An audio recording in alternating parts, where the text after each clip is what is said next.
한 스타트업이 오랜 시간 공을 들여 기술을 개발했는데 대기업 사내벤처 출신의 회사가 이 기술을 탈취해 사업을 하고 있다는 의혹이 제기됐습니다. 저희는 양측의 입장을 다 들어보면서 취재를 진행했고 아직 기술 탈취나 특허 침해에 대한 결론이 나지 않은 상태에서 보도를 하는 게 맞나 하는 고민도 했습니다. 하지만 여러 정황상 스타트업에서 주장하는 내용이 신빙성 있다는 판단하에 관련 내용을 전해드리겠습니다. 운전자가 차량에 가까이 다가가면 저절로 차 문이 열리고 멀어지면 자동으로 잠깁니다. 스마트폰만 가지고 있으면 차키는 따로 필요가 없습니다. 국내 스타트업이 수년간 개발 후 시장에 출시한 디지털 차키 키플이라는 제품입니다. 소비자가 스마트키 PCB 기판을 분리해 단말기에 꽂고 차량 내부에 장착만 하면 되는 간편한 시스템입니다. 차종마다 스마트키를 분석해 맞춤형 디바이스를 만들었고 현재 차량 50여 종에 적용 가능한 제품을 시장에 내놨습니다. 그런데 이 스타트업으로부터 다른 업체가 자사의 기술을 탈취해 유사한 제품을 판매하고 있다는 주장이 제기됐습니다. 지난 2020년 1월 출시한 제품과 똑같은 방식이 1년 4개월 후 다른 회사에서 판매를 시작했다는 겁니다. 기존에는 전문가가 배선 작업을 하거나 납땜을 거쳐야 가능했던 시스템을 소비자가 직접 설치하도록 업그레이드한 제품인데 이걸 똑같이 따라했다는 얘기입니다. 심지어 기존 방식 또한 2016년부터 여러 IR에 참여하고 국내 완성차 기업에 제안도 했던 자사의 아이디어라고 주장합니다. 무엇보다 5년 전부터 개발을 시작해 관련 특허까지 보유한 상태라 기술 탈취를 더욱 의심할 수밖에 없다는 입장입니다.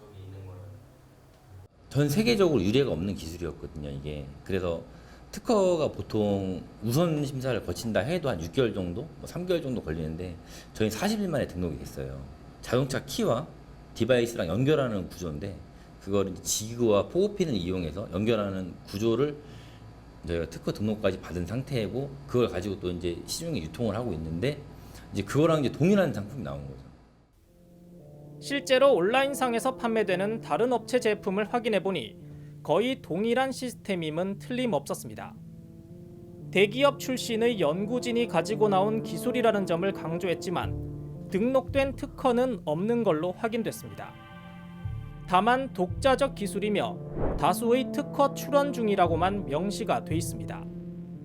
여기에 자동차 관련 유명 유튜버들이 사용한 후기가 광고처럼 올라와 있습니다. 이 스타트업은 상대 업체는 물론 유튜버들에게도 연락을 취해 기술 탈취 관련 입장을 듣고 싶었지만 아무런 답도 받을 수 없었다고 말합니다. 뭐 다른 기술이다. 아니면 뭐 종전에 있던 기술이다. 뭐 이렇게 얘기하실 수도 있는데 그럼 그에 해당하는 객관적인 근거들이 있거든요. 뭐 저희처럼 특허를 등록을 했다든지 아니면 그런 내용에 뭐가 있다든지 구성 요소까지 다 똑같은 상황에서 이거는 뭐 저희가 판단해서 카피라고 볼 수밖에 없거든요.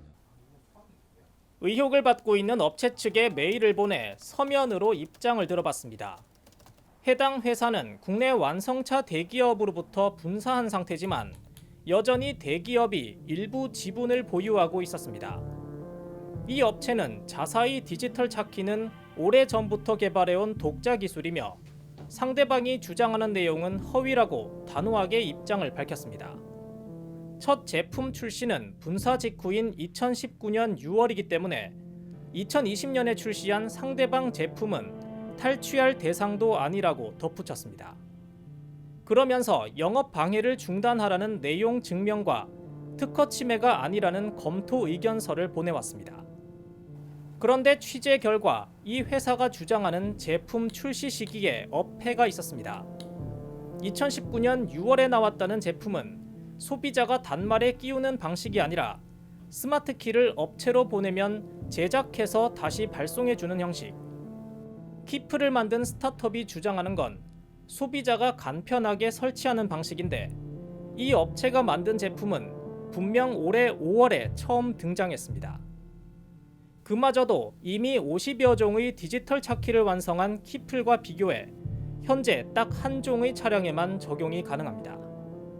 그 외 차량들은 기존처럼 직접 스마트키를 받아 제작해서 보내주는 방식으로 판매 중이었습니다. 변리사는 여러 가지를 검토해본 결과 기술 탈취와 특허 침해가 의심된다는 의견을 내놨습니다. 법률적으로 해석하는 부분이라 상대방 주장이 일부 일리가 있을 수도 있고 한데요. 그런데 중소기업 입장에선 충분히 기술 탈취나 특허 침해라고 볼 수 있는 정황이 어떻게 보면 충분하다고 할 수 있는 거죠.